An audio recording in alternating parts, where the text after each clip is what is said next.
दुर्योधन अभी रुका नहीं था। वह लगातार उन योद्धाओं के नाम ले रहा था जो उसके डर को और बढ़ा रहे थे। और श्लोक 6 में वह जिन नामों का जिक्र करता है उनके पीछे छुपा है एक गहरा संदेश।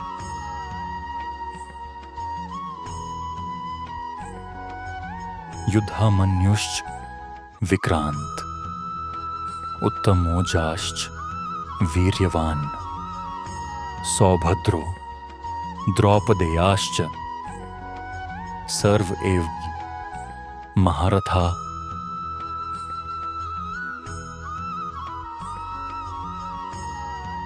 दुर्योधन कहता है, इस सेना में युद्धामन्यु उत्तमौजा जैसे पराक्रमी योद्धा हैं और साथ ही अभिमन्यु, सौभद्र तथा द्रौपदी के पुत्र भी हैं।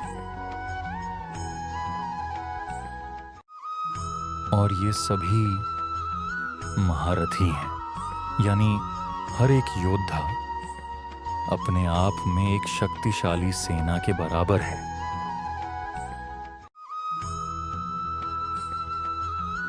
अब यहां से कहानी और भी दिलचस्प हो जाती है, क्योंकि अब दुर्योधन जिन नामों का जिक्र कर रहा है उनमें सिर्फ अनुभवी योद्धा ही नहीं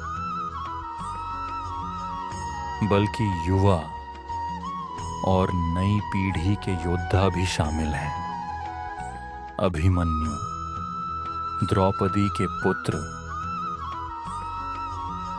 सोचिए, एक तरफ अनुभव और दूसरी तरफ जोश।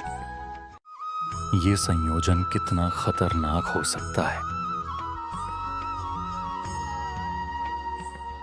अब दुर्योधन क्या महसूस कर रहा था? वह देख रहा था कि सामने सिर्फ ताकत ही नहीं बल्कि भविष्य की शक्ति भी खड़ी है।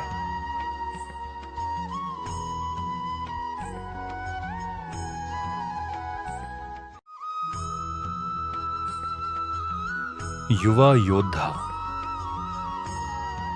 जो डरते नहीं, जो पूरे जोश के साथ लड़ते हैं। और यही बात दुर्योधन को अंदर से और कमजोर कर रही थी। यहां फिर से एक शब्द आता है, महारथी। इसका मतलब सिर्फ ताकत नहीं बल्कि कौशल, रणनीति और साहस का मेल है। अभिमन्यु जैसे योद्धा कम उम्र में ही महारथी बन चुके थे।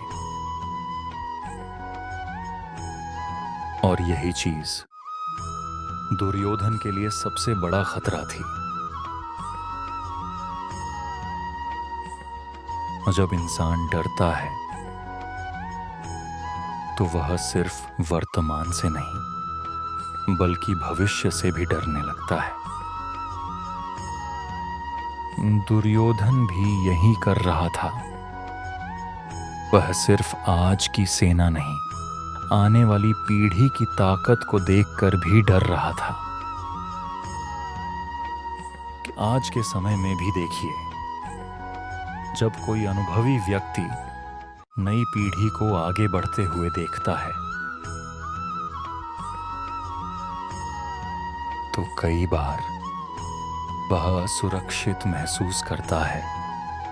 प्रतियोगिता बढ़ती है, दबाव बढ़ता है। लेकिन सच्चाई ये है, हर पीढ़ी की अपनी ताकत होती है। इस श्लोक से हमें क्या सीख मिलती है? अनुभव और युवा शक्ति का मेल सबसे बड़ी ताकत है।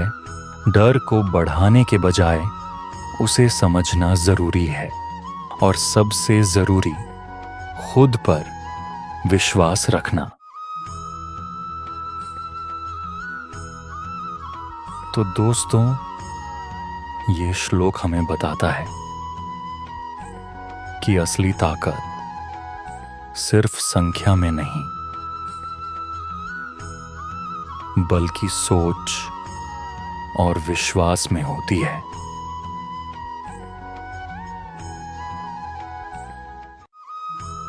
अगर आप भी मानते हैं कि धर्म का ज्ञान हर इंसान तक पहुंचना चाहिए, तो इस वीडियो को लाइक करें, शेयर करें और धर्म का ज्ञान बाय ब्रजवासी को अभी सब्सक्राइब करें। देखते हैं कितने लोग इस मिशन का हिस्सा बनते हैं।